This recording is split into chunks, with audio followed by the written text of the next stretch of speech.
Hi, good morning to all. So, October 15, 2020 newspaper வந்த முக்கியமான news நம்ம பார்க்க போகிறோம். And myself, I'm Sandar Kumar from Kalakurchi. So, moving on to the newspaper analysis. First one, India to host SCO Justice Summit. Shanghai கூட்டமைப்பான நீதிபதிகளின் மாநாட்டை India நடத்துது. அதுதான் இதுக்கான இது. So 7th meeting of the justice ministers of justice, அதாவது சட்ட அமைச்சர்களின் 7வது மாநாடு ஞாபகம் வச்சுக்கோங்க. ஷாங்காய் கூட்டமைப்பின் சட்ட அமைச்சர்களின் 7வது மாநாட்டை இந்தியா நடத்துது. ஷாங்காய் கூட்டமைப்பில் இருக்கிற நாடு என்னென்னு பார்த்தீங்கன்னா இந்தியா, சீனா, Kazakhstan, Kyrgyzstan, Russia, Pakistan, Tajikistan, Uzbekistan. மொத்தம் 8 கண்ட்ரிஸ் இருக்கு. இல்லை இந்தியாவும் பாகிஸ்தானும் கடைசியாக சேர்ந்தது. எஸ்சிஓ கண்ட்ரிஸில் இந்தியாவும் பாகிஸ்தானும் கடைசியாக சேர்ந்த கண்ட்ரிஸ். ஸோ இது எல்லாம் பார்த்தீங்கன்னா இந்தியாவுக்கு மேலே இந்த Kazakhstan, Kyrgyzstan, Russia, Tajikistan, Uzbekistan இது எல்லாமே வந்து இந்தியா பாகிஸ்தானுக்கு மேலே இருக்கிற கண்ட்ரிஸ் வரும். உங்களுக்கு மேப்பில் பார்த்தா நல்லா தெரியும் உங்களுக்கு. எஸ்சிஓ ஷாங்காய் கூட்டமைப்பு வந்து 2003 தொடங்கப்பட்டது. அதில் அப்சர்வராக இருக்கிறது வந்து ஆப்கானிஸ்தான், பெலாரஸ், ஈரான், மங்கோலியா. அதுவும் இல்லாமல் டைலாக் பார்ட்னர்ஸ்ன்னு சொல்லி தனியாக இருக்கும். அதில் ஸ்ரீலங்கா, அர்மீனியா அப்படின்னு சொல்லிட்டு ஒரு சில கண்ட்ரிஸ் இருக்கும். ஓகேங்களா? ஸோ எஸ்சிஓவில் வந்து 2003 ஸ்டார்ட் பண்ணது ஷாங்காய் கூட்டமைப்பு. 8 நாடு இருக்குது. அதில் கடைசியாக சேர்ந்தது வந்து இந்தியா, பாகிஸ்தான். ஸோ சட்ட அமைச்சர்களின் 7வது மாநாட்டை வந்து ஷாங்காய் கூட்டமைப்பின் சட்ட அமைச்சர்களின் 7வது மாநாட்டை வந்து இந்தியா நடத்துது. ஸோ இந்தியாவின் சட்ட அமைச்சர் ரவிசங்கர் பிரசாத், அது கொஞ்சம் ஞாபகம் வச்சுக்கோங்க. ஸோ இதுதான் அந்த ஷாங்காய் கூட்டமைப்போட மேப். நல்லா பார்த்தீங்கன்னா நல்லா உங்களுக்கு தெரியுது. India, Pakistan, border countries, China. So Kazakhstan, Uzbekistan, Kyrgyzstan, Tajikistan இதெல்லாம் பார்த்தீங்கன்னா இன்ஃபேக்ட் கசகஸ்தான் வந்து ஒரு எப்படி சொல்கிறது, one of the largest landlocked country in the world. ஓகேங்களா? பரப்பளவில் சுற்றியும் நாடு சூழ்ந்திருக்கிற நாட்டில் மிகப்பெரிய நாடு வந்து கசகஸ்தான் அப்படின்னு சொல்லலாம். இன்ஃபேக்ட் கசகஸ்தானுக்கு வந்து ஒரு முக்கியமான ஜியோ பாலிட்டிக்ஸ் இருக்குது. கசகஸ்தான் கண்ட்ரியை வந்து தன்னுடைய கண்ட்ரோல் கொண்டு வரணுன்றது சைனா, ரஷ்யா அண்ட் அமெரிக்கா மூணுமே legal and illegally they are moving it. Kazakhstan வந்து கொஞ்சம் அந்த லொக்கேஷனுக்காக ரஷ்யா, சைனா அண்ட் அமெரிக்கா வந்து legal and illegal they are doing something else. Next one, 75th anniversary of FAO, Food and Agricultural Organization. ஓகேங்களா? ஐநா சபையில் ஒரு முக்கியமான இது food and agricultural organisation. So 75th anniversary October 16th நாளைக்கு உலக உணவு தினமும் அதான் வேர்ல்டு ஃபுட் டே. ஸோ இந்தியா வந்து அதுக்காக கமெமரேட்டிவ் காயின் வந்து வெளியிடுறாங்க. ஓகே, நினைவு நாணயம் வெளியிடுறாங்க. 75 ரூபாய்க்கு நினைவு நாணயம் பிரதமர் மோடி வந்து நாளைக்கு வெளியிடுறாரு. So commemorative coin of ₹75 denomination to mark the 75th anniversary of United Nations Food and Agricultural Organization. Food and Agricultural Organizationஸோட 75th anniversary-யை கௌரவிப்பதற்காக இந்திய அரசாங்கம் 75 ரூபாய்க்கான நாணயத்தை நாளை பிரதமர் மோடி வெளியிடுறார். அதே மாதிரி PM also to dedicate 17 bio-fortified varieties of 8 crops. அந்த 8 கிராப்ஸ் என்னங்கிறது நம்ம நாளைக்கு பார்க்கலாம். இன்னும் பிஏ கவர்மெண்ட் வெப்சைட்டில் அஃபிஷியலாக அதை வெளியில்லை. ஸோ இந்தியாவுக்கும் FAOவுக்கும் உள்ள ரிலேஷன்ஸ் எப்படி இருக்குன்னு பார்த்துக்கோங்க. டாக்டர் பினய் ரஞ்சன் சென் அவங்க வந்து FAOவோட டைரக்டர் ஜெனரலாக இருந்திருக்கிறார் 1956-67. ஓகேங்களா? 1956-67 லாங் எகோ, ரொம்ப பழசு. பினய் ரஞ்சன் சென் அப்படிங்கிற இது வந்து கவர்மெண்ட் வெப்சைட்டில் அஃபிஷியலாகவே மென்ஷன் பண்ணியிருக்காங்க. ஸோ எக்ஸாமினேஷன் பாயிண்ட் ஆஃப் வியூவில் ரொம்ப முக்கியம். ஏன் அப்படின்னா அவர் இருந்த டைமில் தான் வந்து வேர்ல்டு ஃபுட் ப்ரோக்ராம் அப்படின்னு ஒன்று ஸ்டார்ட் பண்ணியிருக்காங்க. உலக உணவு திட்டம் அப்படின்னு சொல்லிட்டு ஒன்று ஸ்டார்ட் பண்ணியிருக்காங்க. அந்த வேர்ல்டு ஃபுட் ப்ரோக்ராம் WFP தான் 2020க்கான நோபல் பரிசு அமைதிக்கு வாங்கியதுக்கு. ஓகேங்களா? நோபல் பரிசு அமைதிக்காக 2020க்கு அந்த வேர்ல்டு ஃபுட் ப்ரோக்ராம் தான் வாங்கியிருக்கு. அந்த வேர்ல்டு ஃபுட் ப்ரோக்ராம்ல ஒரு எப்படி சொல்றது, பிளான் பண்ணி அறிமுகப்படுத்தினதுல இந்த பினய் ரஞ்சன் சென் அப்படிங்கிறவர் ரொம்ப முக்கியமானவர். அவர் வந்து இந்தியாவை சேர்ந்தவர்ன்றதுனால கொஞ்சம் முக்கியம். அதே மாதிரி இந்தியா சொன்னது இன்டர்நேஷனல் இயர் ஆஃப் பல்சஸ், ஓகேங்களா, 2016ல் அறிவிச்சாங்க. FAO ஐநா சபை 2016 வந்து சர்வதேச பருப்புகள் ஆண்டா அறிவிச்சாங்க. அதேமாதிரி 2023 வந்து சர்வதேச சிறுதானிய ஆண்டா அறிவிச்சிருக்கிறாங்க. இது ரெண்டுமே இந்தியா சொன்னது. ஸோ இது ரெண்டுமே வந்து இந்தியா அண்ட் FAOன்னு சொல்லிட்டு PAB வெப்சைட்டில் ஸ்பெசிஃபிக்காக அவங்க மென்ஷன் பண்ணியிருக்கிறாங்க. ஒரு சப்மிட்டிங்காகவே போட்டு அதை சொல்லியிருக்கிறாங்க, இந்தியா அண்ட் FAOன்னு சொல்லிட்டு. ஸோ அதனால் தெரிஞ்சவங்க பினய் ரஞ்சன் சென், FAOட ஹெட் குவார்ட்டர்ஸ், இதெல்லாம் நார்மல் GK, அதெல்லாம் எங்கே இருக்குது அதெல்லாம் நீங்களாம் பார்த்துக்கணும், ஓகேங்களா. FAOட ஹெட் குவார்ட்டர்ஸ் அதில் 75th ஆனிவர்சரி அப்படிங்கிறதுனால 75 rupees காயின், அது ஈஸியாக மனப்பாடம் பண்ணிக்கலாம். ஸோ October 16 வந்து வேர்ல்டு ஃபுட் டே நாளைக்கு.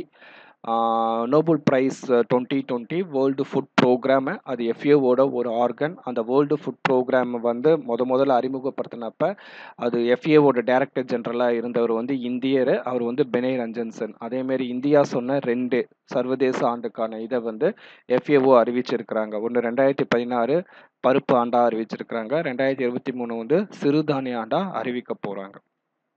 Moving on to the next one, MS Sampath committee. So MS Sampath அப்படிங்கிற ஒரு IIT மெட்ராஸோட ஒரு டைரக்டர், முன்னாள் இயக்குனராக இருந்தவர். ஸோ இந்த கமிட்டி எதுக்கு ஆரம்பிச்சிருக்காங்க, AICT வந்து கான்ஸ்டியூட் பண்ணியிருக்கிறாங்க. எதுக்கு அப்படின்னா இன்ஜினியர்ஸோட எஜுகேஷன் சிஸ்டம் இன் இந்தியா. ஜென்ரலாக சொல்ல போனால் அது எப்படி சொன்னால் இன்ஜினியர்ஸ் பில் அப்படின்னு சொல்கிறாங்க இங்கிலீஷில். To look into the quality of engineering education in India. So engineering colleges நிறையா இருக்குது இந்தியாவில், கிட்டத்தட்ட 1 லட்சத்துக்கு மேலே இருக்குது. But quality of the educations வந்து ரொம்ப கம்மியாக இருக்குன்றதுக்காக AICT வந்து இவர் தலைமையில் வந்து ஒரு குழு ஃபார்ம் பண்ணியிருக்காங்க. ஸோ அவர் ரெக்கமெண்டேஷன்ஸ் என்ன வருதுன்னு கொஞ்சம் just wait and watch. NASA to launch nano satellites made by Tamil Nadu students. ஒரு 3 தமிழக மாணவர்கள் செஞ்ச நானோ சேட்டலைட், சிறிய ரகையான செயற்கைக்கோளை வந்து நாசா வந்து விண்ணுக்கு அனுப்புது. அந்த சிறிய ரக சேட்டலைட் பேர் வந்து இந்தியன் சேட்டுன்னு அந்த 3 பேர் வச்சுருக்காங்க. 3 பேருமே கரூர் மாவட்டத்தை சேர்ந்தவர்கள், ஓகேங்களா. அந்தணன், ஆக்சுவலாக அது ஆனந்தன் கிடையாது, அந்தணன், கேசவன், அருண், எல்லாமே கரூர் டிஸ்ட்ரிக்ட். டெவலப்டு அஸ் த நானோ சேட்டலைட். அதுக்கு பேர் வந்து இந்தியன் சேட். நாசா வந்து அதை வந்து ஜூன் மாதத்தில் விண்ணுக்கு அனுப்புகிறாங்க. ஸோ அந்த நானோ சேட்டலைட்டோட சைஸ் வந்து 3 சென்டிமீட்டர் 64 கிராம்ஸ் அப்படிங்கிறது. ஸோ இவங்க சர்வதேச போட்டியில் கலந்துக்கிட்டு அதுக்கான அந்த குவாலிஃபிகேஷன்ஸ் எல்லாம் அந்த ரவுண்டில் ஜெயிச்சு இந்த இடத்துக்கு அவங்க போயிருக்கிறாங்க. ஸோ கியூப் சயின்ஸ் அப்படின்னு சொல்லிட்டு ஒரு காம்படிஷன்லாம் நடக்கும். அது கொஞ்சம் பெருசு. நாசா நடத்துகிறத யங் சயின்டிஸ்ட் உலக அளவில் வந்து அவங்க தயாரிக்கிற எதுவாக இருந்தாலுமே அந்த மாதிரி சேட்டலைட் விஷயங்கள் வந்து தயாரித்து அதில் போட்டியில் பங்கெடுத்துக்கலாம். அந்த மாதிரி சயின்டிஸ்ட் ரிலேட்டட் குவிஸ் காம்படிஷன் மாதிரி அது நினச்சிக்கோங்களேன்.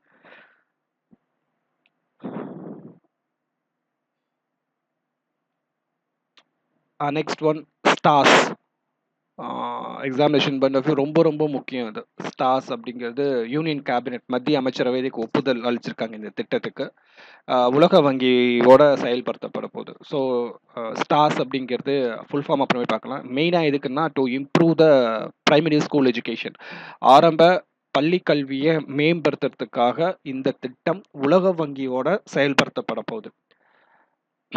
World Bank STARS project, strengthening teaching learning and results for the states. இதுதான் அதுக்கான full form. Strengthening teaching learning and results for the states for improving the school education. எந்தெந்த ஸ்டேட்லனா ஒரு இது வந்து முழுக்க வந்து சென்ட்ரல் கவர்மெண்டான scheme under the ministry of education. இப்போக்கே அது வந்து மினிஸ்ட்ரி ஆஃப் எஜுகேஷன் தான், ministry of human resource development அப்படிங்கிறது கிடையாது. அது வந்து மாறிடுச்சு, ஓகேங்களா. Ministry of human resource development அப்படிங்கிறது அது மாறி இப்போ மினிஸ்ட்ரி ஆஃப் எஜுகேஷன் அப்படிங்கிறது. அது ஸ்டார்ஸ் திட்டம் அப்படிங்கிறது முழுக்க சென்ட்ரலி ஸ்பான்சர் ஸ்கீம். அப்படின்னா சென்ட்ரல் கவர்மெண்ட்டோட 100% சென்ட்ரல் கவர்மெண்ட் ஸ்கீம். 6 ஸ்டேட்ஸ், அது என்னென்னா ஹிமாச்சல பிரதேசம், ராஜஸ்தான், மகாராஷ்டிரா, மத்திய பிரதேசம், கேரளா, ஒடிஷா, ஓகேங்களா. இந்த 6 மாநிலங்களில் இந்த திட்டத்தை முதல்ல இம்ப்ளிமெண்டேஷன் கொண்டு வர போகிறாங்க.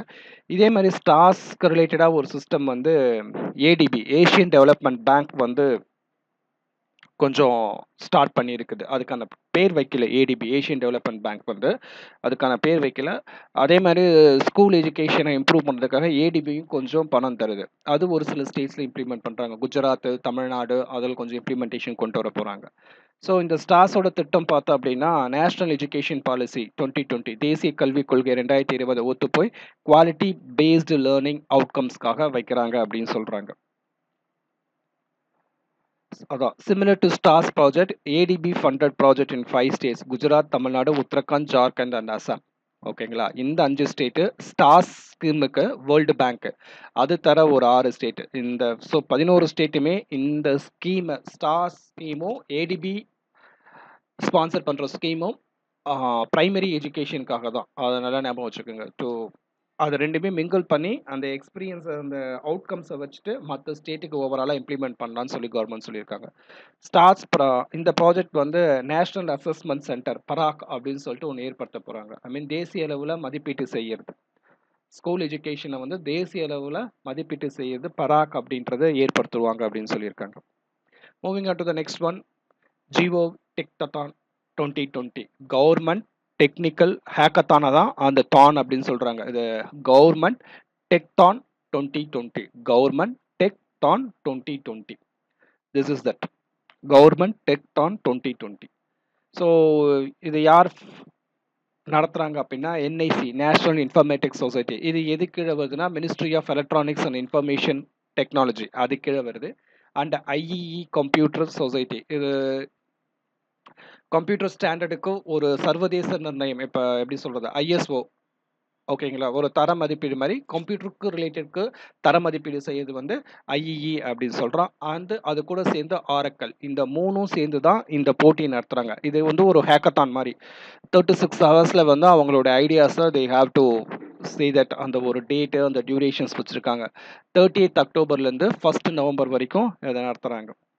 எதுக்குன்னா நியூ ஐடியாஸ், புது புது ஐடியா ஏதாவது வருது. மோஸ்ட்லி எந்தன்னா டெக்னாலஜி வந்து அக்ரிகல்ச்சர் அது சார்ந்த விஷயங்களுக்காக யூஸ் பண்ணுறதுக்கான டெக்னாலஜியை நீங்கள் கொண்டு வரணும் அப்படிங்கிறதுக்காக தான் இந்த போட்டி. இது வந்து என்னன்னா ஒரு அந்த காலேஜ் லெவலில் இந்த எப்படி சொல்கிறது, இந்த டிபார்ட்மெண்ட் ஃபங்க்ஷன், இந்த ஃபெஸ்டிவா அப்படின்னு சொல்லிட்டு நடத்துவாங்க. இந்த ஸ்கூல் லெவலில் சயின்ஸ் எக்ஸிபிஷன் நடத்துவாங்கள்ல, அதே மாதிரி இது கவர்மெண்ட் வித் எம்என்சி கம்பெனியோட சேர்ந்து ஒரு புது புது ஐடியாவை நீங்கள் தெரிவிக்கலாம் அப்படின்றது தான். ஸோ இப்போ வந்து கவர்மெண்ட் டெக்டான் 2020 வந்து என்ஐசி நேஷனல் அதாவது ministry of electronics and information technology, நீங்கள் அப்படி வச்சுக்கோங்க. Ministry of electronics and information technology along with Oracle and IEEE இந்த மூணும் சேர்ந்து இந்த ஹேக்கத்தானை நடத்துகிறாங்க. ஸோ அக்டோபர் 30 to November 1 வரைக்கும். Moving on to the next one, ISA. So சூரிய ஒளி சர்வதேச சூரிய ஒளி ஒப்பந்தம், இன்டர்நேஷ்னல் சோலார் அலையன்ஸ். ஓகேங்களா? ஸோ என்ன அப்படின்னா இந்தியா பிரசிடெண்ட்டாகவும் ஃப்ரான்ஸ் வந்து வைஸ் பிரசிடெண்ட்டாகவும் தேர்ந்தெடுத்திருக்கிறாங்க. இந்தியாவை வந்து பிரசிடென்ட், ஃப்ரான்ஸை வந்து வைஸ் பிரசிடென்ட்னு சொல்லி தேர்ந்தெடுத்திருக்கிறாங்க. ஸோ இதில் ஒரு புதுசாக 4 நியூ வைஸ் பிரசிடென்ட்ஸ், பிராந்திய அமைப்பு பகுதிக்கு ஏற்ற மாதிரி கண்டங்களுக்கு ஏற்ற மாதிரி ஒரு 4 இதை பிரிச்சிருக்கிறாங்க. அது அந்த அளவுக்கு ரொம்ப முக்கியம் இல்லை. ஆசிய பசிபிக், ஆப்பிரிக்காவுக்கு, யூரோப்புக்கு, லாட்டின் அமெரிக்காவுக்கு. ஸோ அந்தந்த கண்ட்ரிஸ் வந்து ஞாபகம் வச்சுக்கோங்க. Fiji and Nauru, Mauritius and Niger, இங்கிலாந்து and Netherlands, Cuba and Guyana அப்படின்றது மாதிரி. So ISA international solar alliance first meet வந்து 2018 கிரேட்டர் நொய்டா, நம்ம இந்தியாவில் தான் இது வரைக்கும் எலெவன் நடந்தது. செகண்ட் மீட்டு 2019 நியூ டெல்லி, தேர்டு மீட்டு 2020 விர்ச்சுவலாக நடந்தது, நோ வென்யூ அப்படிங்கிறது. ஸோ மொத்தம் 121 நாடுகள் இருக்குது ஐஎஸ்ஏ இந்த அமைப்பில், இன்டர்நேஷ்னல் சோலார் அலையன்ஸ் சர்வதேச சூரிய ஒளி ஒப்பந்தம் அப்படிங்கிறது. ஸோ ஸ்டார்ட் பண்ணது வந்து இந்தியன். ஓகேங்களா? ஸ்டார்ட் பண்ணது இந்தியா. இதை வந்து பிரதமர் மோடி எப்படி சொல்லுவாருன்னா சூரிய புத்ரா அப்படின்னு சொல்லுவாங்க. இந்த ஐஎஸ்ஏ வந்து நாடுகளை வந்து சூரிய புத்ரா அப்படின்னு சொல்லுவாங்க. Mostly it is called as sunshine countries. ஒன்று வந்து ட்ராபிக் ஆஃப் கேன்சரில் இருக்கும், ட்ராபிக் ஆஃப் கேப்ரிகானில் இருக்கும். முழுசாக இருக்கும் இல்லை பாதியாக இருக்கும். இப்போ நம்மளதெல்லாம் Tropic of Cancer 23.5 degree north latitude அப்படிங்கிறது வந்து நடுவில் அந்த இந்தியா மேப் பார்த்தீங்கன்னா குஜராத்தில் இருந்து அந்த லாஸ்ட் வரைக்கும் ஒரு ப்ளூ லைன் போடும்.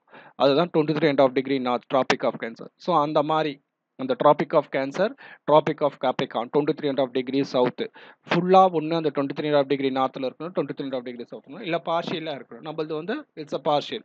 ஓகேங்களா? ஸோ அந்த மாதிரி இருக்கிறது தான் சன்ஷைன் கண்ட்ரி சொல்லுவாங்க. இதில் சைனாலாம் வராது, அமெரிக்காவும் வராது. ஹெட் குவார்ட்டர் ஆஃப் ஐஎஸ்ஏ வந்து குருகிராம், இந்தியாவில் தான் இருக்குது. ஓகேங்களா? Headquarter of ISA is at Gurugram.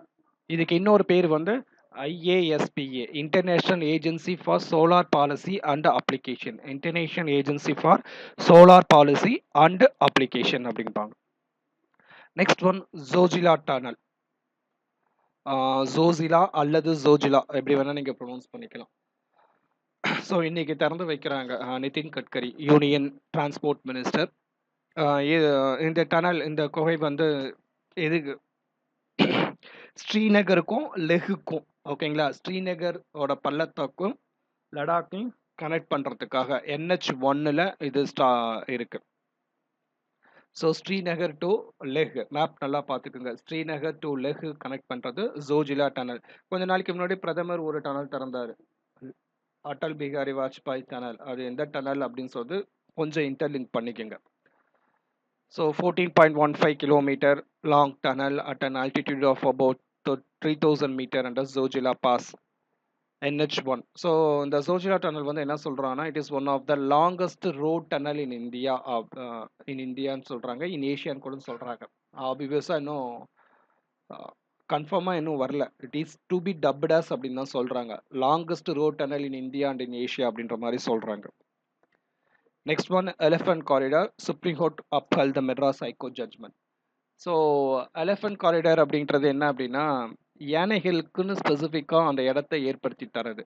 So Nilgiri biosphere reserve, நீலகிரியில் வந்து இந்த மாதிரி ஒரு இடத்த ஏற்படுத்தி தந்தாங்க. ஸோ அதை எதிர்த்து வந்து தனியார் அமைப்புகள், கொஞ்சம் பிரபலமானவர்கள்லாம் வந்து மெட்ராஸ் ஹைகோர்ட்டில் அப்பீல் போட்டாங்க. எங்ககிட்ட அந்த இடம்லாம் இருக்குது, அதனால் அதை கேன்சல் பண்ணோம். ஆனால் மெட்ராஸ் ஹைகோர்ட் வந்து அந்த ப்ளீயை வந்து ரிஜெக்ட் பண்ணிட்டாங்க. இதெல்லாம் ஃப்ளாஷ்பேக், ஓகேங்களா? அந்த ப்ளீயை வந்து ரிஜெக்ட் பண்ணிட்டாங்க.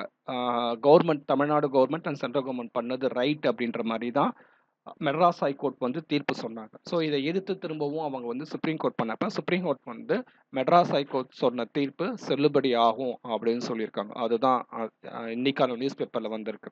யானைகள் வழித்தடம் அப்படிங்கிறது. Tamil government's authority to notify an elephant corridor and protect the migratory path of animals through the Nilgiri Biosphere Reserve. So யானைகள் வழித்தடம் ஏற்படுத்த நீலகிரி பயோஸ்பியர் ரிசர்வ்ல கவர்மெண்ட் அரசாங்கம் பிறப்பிச்ச உத்தரவு செல்லுபடி ஆகும் அப்படின்னு சொல்லிட்டாங்க supreme court. So Nilgiri biosphere reserve வந்து ஒரு 3 ஸ்டேட்டுக்கு சொந்தமானது. தமிழ்நாடு, கேரளா, கர்நாடகா, அந்த பார்டரை சுற்றி தான் அது இருக்குது. சுப்ரீம் கோர்ட் என்ன சொல்லியிருக்குன்னா, இது வந்து it is the duty of the state to protect a keystone species like elephant. ஓகேங்களா? முக்கியமான புராதன இதை பாதுகாக்கிறதுக்கு வந்து இது வந்து மாநில அரசாங்கத்தோட கடமை அப்படின்னு சொல்லி சுப்ரீம் கோர்ட்டு தீர்ப்பு சொல்லியிருக்கிறாங்க. ஸோ இந்த எலிஃபென்ட் காரிடர், இந்த நீலகிரி பயோஸ்பியர் ரிசர்வ்ல யானைகள் வழித்தடம், அது எங்கே அமைஞ்சிருக்கு அப்படின்னா சிகூர் பிளாட்டியூ அப்படின்ற இடத்துல, சிகூர் பள்ளத்தாக்கு அப்படின்ற, பிளாட்டியூனா பள்ளத்தாக்குன்னு வரும், வேலி தான் பள்ளத்தாக்கு வரும். இது வந்து பீடபூமி, ஓகேங்களா? சிகூர் பீடபூமியில் அமைஞ்சிருக்கு அப்படின்னு சொல்கிறாங்க. ஸோ இந்த சிகூர் பிளாட்டியூ தான் வந்து வெஸ்டர்ன் காட்ஸையும் அண்ட் ஈஸ்டர்ன் காட்ஸையும் இணைக்கிறதுக்கு அப்படின்னு சொல்கிறாங்க. இதில் ஒரு ரிவர், மோயார் ரிவர் அப்படின்னு சொல்லிட்டு ஒன்று இருக்குது. இதெல்லாம் கொஞ்சம் geography related. Sigur plateau has the Moyar river, ஓகேங்களா? எலிஃபென்ட் வந்து அந்த யானைகள் வந்து என்ன பண்ணும் அப்படின்னா, இந்த பிளாட்டியூவை தாண்டி வந்து ஒரு சில டைம் உணவுக்காகவோ தண்ணிக்காகவோ வர்றப்ப ஹியூமன் எலிஃபென்ட் கான்ஃப்ளிக்ட் நிறையா வரும். இது நம்ம அடிக்கடி நியூஸ் பேப்பரில் பார்த்துருப்போம், ஓகேங்களா? ஹியூமன் எலிஃபென்ட் கான்ஃப்ளிக்ட் நிறையா வரதுனால எலிஃபென்ட் வந்து இதுவாகுது அப்படின்னு சொல்லி இது பண்ணுறாங்க. ஸோ அதுக்காக தான் கவர்மெண்ட் வந்து எலிஃபென்ட் காரிடர் அப்படின்ற ஸ்கீமே கொண்டு வந்தாங்க. இன்ஃபேக்ட் இந்தியாவில் இப்போக்கி 101 எலிஃபென்ட் காரிடர்ஸ் இருக்குது, ஓகேங்களா? 101 எலிஃபென்ட் வழித்தடங்கள் ஏற்படுத்தி இருக்கிறாங்க. Next one, operation greens. So ministry of உணவு பதப்படுத்த அமைச்சகமும் ரயில்வே அமைச்சகமும் சேர்ந்து இந்த ஃப்ரூட்ஸ் அண்ட் வெஜிடபிள்ஸ் டிரான்ஸ்போர்ட் பண்ணுறதுக்கு, ஓகேங்களா, 50% கன்செஷன்ஸ் தரதா முடிவு பண்ணியிருக்காங்க. That is the operation greens. அது எதுக்கு அப்படின்னா, பிரைஸ் ஃபிக்சேஷன் ஸ்கீம், அதாவது விவசாயிங்க தான் உற்பத்தி செய்யறது வந்து உணவு தர ஐ மீன் விலை நிர்ணயம் செய்வதற்காக இது ஏற்படுத்தது தான் ஆப்ரேஷன் கிரீன்ஸ். இது வந்து மினிஸ்ட்ரி ஆஃப் ஃபுட் ப்ராசஸிங் கீழே வருது. இது முதல்ல பட்ஜெட்ல 2018ல அறிவிச்சாங்க. ஸோ ஃபர்ஸ்ட் ஸ்டார்ட் பண்றப்ப வந்து இது என்ன அப்படின்னா டாப் அப்படின்றது மட்டும்தான் இருந்தது. ஓகேங்களா? டாப் வெஜிடபிள்ஸ், அதாவது டொமேட்டோ, ஆனியன், பொட்டேட்டோ, தக்காளி, உருளைக்கிழங்கு, வெங்காயத்துக்கு மட்டும்தான் ஃபர்ஸ்ட் இருந்தது. ஆனா இப்போ வந்து applicable to all vegetables and fruits அப்படின்ற மாதிரி ஸ்கீமை மாற்றிருக்கிறாங்க. இதுதான் ஆப்ரேஷன் கிரீன்ஸ் இன்னைக்கு நியூஸ்ல வந்தது. Moving to the next one, one-liners. முக்கியமா ஜஸ்ட் எக்ஸைஸ் சருக்ஷா கவாச். இது வந்து இந்தியன் ஆர்மியும் மகாராஷ்டிரா போலீஸும் சேர்ந்து ஒரு ஆன்டி டெரரிசம் ஸ்குவாட் எக்ஸைஸ் பண்ணது இது. ஓகேங்களா? இந்தியன் ஆர்மியும் மகாராஷ்டிரா போலீஸும். Moving on to the next one, Rajiv Gauba planar. Rajiv Quba panel, Gauba அப்படின்னு ஒரு சில பேர் வரும், கோபா அப்படின்னு சொல்லி வரும். ஸோ எதுக்கு அப்படின்னா ஸ்பெக்ட்ரம் அலோகேஷன். ஓகேங்களா? ஸ்பெக்ட்ரம் அலோகேஷனை ஸ்ட்ரீம்லைன் பண்ணுறதுக்காக, ஸோ 5G டெக்னாலஜியை கொண்டு வரதுக்காக ஸ்பெக்ட்ரம் அலோகேஷனை ஸ்ட்ரீம்லைன் பண்ணுறதுக்காக இதனோட இன்டர்லிங்கிங் வந்து என்னன்னு பார்த்தீங்கன்னா பால்ராஜ் கமிட்டி 2018 ஏற்படுத்தினாங்க. அவர் தான் வந்து 5G டெக்னாலஜி இந்தியாவுக்கு நடைமுறைப்படுத்துறதுக்காக அவர் ஒரு ரோட் மேப், அவர் ஒரு ரெக்கமெண்டேஷன்ஸ் பண்ணியிருக்காரு, பால்ராஜ் கமிட்டி.